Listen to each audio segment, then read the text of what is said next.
जय श्री कृष्ण मित्रों, आप જોઈ રહ્યા છો યુટ્યુબ। આપ સૌનું મારી યુટ્યુબ ચેનલમાં સ્વાગત છે મિત્રો। આજે તારીખ 25/2025 ક્રિસમસ છે। ક્રિસમસનો શું ઇતિહાસ છે આજે આ વિડીયોમાં આપણે સાંભળીશું। સાન્ટા ક્લોઝ આ બાળકો શા માટે ઉજવે છે ને આ તહેવાર કોનો છે। જો આપને આ વિડીયો પસંદ આવે તો લાઈક કરજો, શેર કરજો, કમેન્ટ કરજો। આપ આ ચેનલ પર પહેલી વખત જોઈ રહ્યા છો તો સબસ્ક્રાઈબ કરી લેજો જેથી આવનારા નવા વિડીયોની માહિતી આપ સુધી તુરંત પહોંચી શકે। ધન્યવાદ। 2000 વર્ષ પહેલાની વાત છે। એક કાર્પેન્ટર હતો, તેનું નામ યુસુફ હતો। તે ઇઝરાયલના નાસરેત નામે એક ગામમાં રહેતો હતો। યુસુફના લગ્ન મેરી સાથે થયા હતા। એક દિવસ એક જાદુઈ પરી મેરી સામે પ્રગટ થઈ અને તેને કહ્યું કે તમારા ઘરે એક દિવ્ય બાળકનો જન્મ લેશે। એક મહાન વ્યક્તિ હશે, તેને તે દુનિયાને બદલી નાખશે। મેરી થોડાક દિવસો પછી ગર્ભવતી થઈ। તે દરમિયાન બેથેલોન શહેરમાં જનગણના આયોજન કરાયું હતું।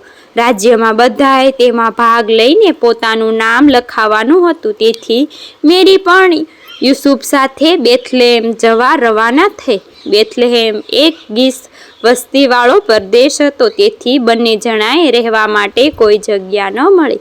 છેલ્લે તેમને રાત વિતાવવા માટે એક જગ્યા મળી ગઈ। તે રાત્રે ઈસા મસીહનો જન્મ તે જ રાતે ઈસા મસીહનો જન્મ થયો। તેમની પાસે સૂકા ઘાસ, પલંગ સિવાય બીજું કશું જ ન હતું। તેમને મળવા માટે ભરવાડો સિવાય બીજું કોઈ ન હતું।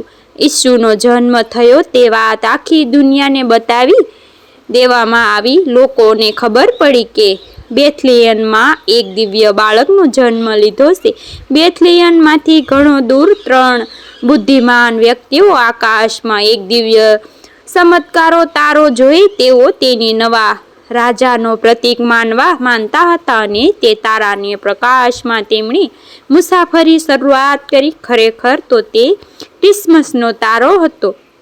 તે 3 બુદ્ધિમાન વ્યક્તિને ઈસુને મળ્યા અને આશીર્વાદ પણ આપ્યા। તેમણે ઈસુને યહૂદી સમુદાયનો રાજા બનાવવા માટે પ્રાર્થના કરી। પણ એક વ્યક્તિ ઈસુના જન્મથી ખુશ ન હતો। તે દેશમાં રાજા હેરોદે વિચાર્યું કે આ બાળક તો મારો પ્રતિક છે। આ બાળક ખુશ ન હતો। તે દેશમાં રાજા હેરોદે વિચાર્યું કે આ બાળક તો મારો પ્રતિષ્ઠિત છે અને એ ન હતો જાણતો કે કયું બાળક દિવ્ય છે। તેથી તેણે 2 વર્ષથી આયુ સુધીના બાળકને મારી નાખવાનો હુકમ કર્યો। આ નરસંહારથી બચવા માટે ઈસુનો પરિવાર સૌભાગ્યવતી મિસ્ર જઈને પહોંચ્યો। તેઓ રાજા મૃત્યુ પછી પોતાના ઘેર પાછા આવ્યા।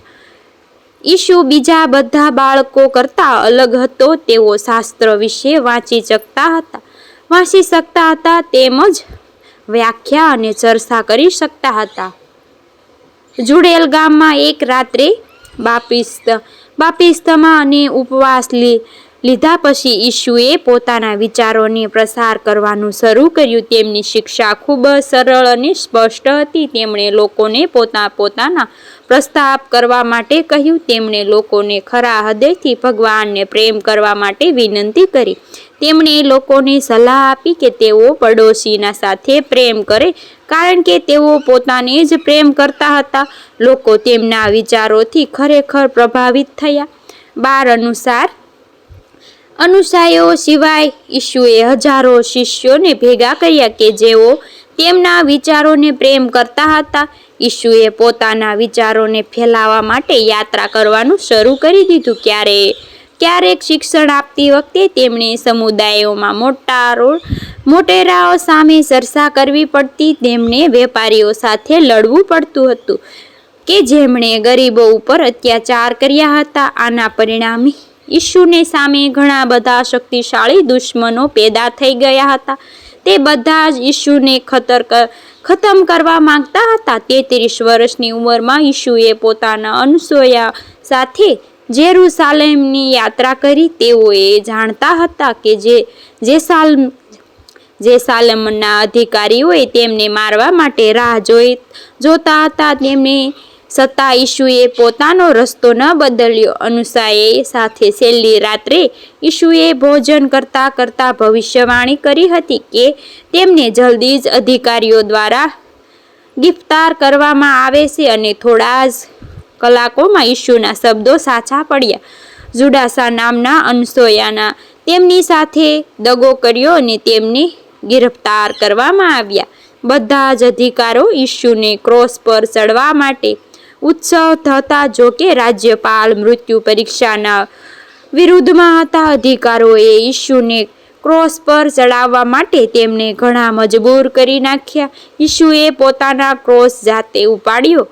જેરુસાલેમને રસ્તોએ પર ચાલતા ચાલતા તેમને ઘણી યાતનાઓ આપવામાં આવી. શહેરથી દૂર બહાર ભાગમાં તેમને ક્રોસ પર ચડાવવામાં આવ્યા. તેમના શરીરમાં અણીદાર ભાલાઓ મારવામાં આવ્યા અને મૃત્યુ પુષ્ટિ માટે ભાલો તેમના શરીરમાં ઘુસાડવામાં આવ્યો. પણ મૃત્યુ ઈશુના વિચારોને રોકી ન શકી. ઈસાઈ નામનો એક નવો ધર્મ દુનિયાભરમાં સ્પર્શ થયો. તેની સાથે સાથે પ્રેમ અને શાંતિ વિચારો દરેક માણસના હૃદયમાં જીતી લીધું. ઈશુ અમર રહો.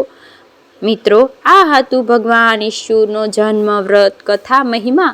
જો આપને આ વિડીયો પસંદ આવ્યો હોય તો લાઈક કરજો, શેર કરજો, કમેન્ટ કરજો. આપ આ ચેનલ પર પહેલી વખત જોઈ રહ્યા છો તો સબસ્ક્રાઈબ કરી લેજો, જેથી આવનારા નવા વિડીયોની માહિતી આપ સુધી તુરંત પહોંચી શકે. મિત્રો, મને સાંભળવા માટે ધન્યવાદ. આપ સૌને મારા જય શ્રી કૃષ્ણ.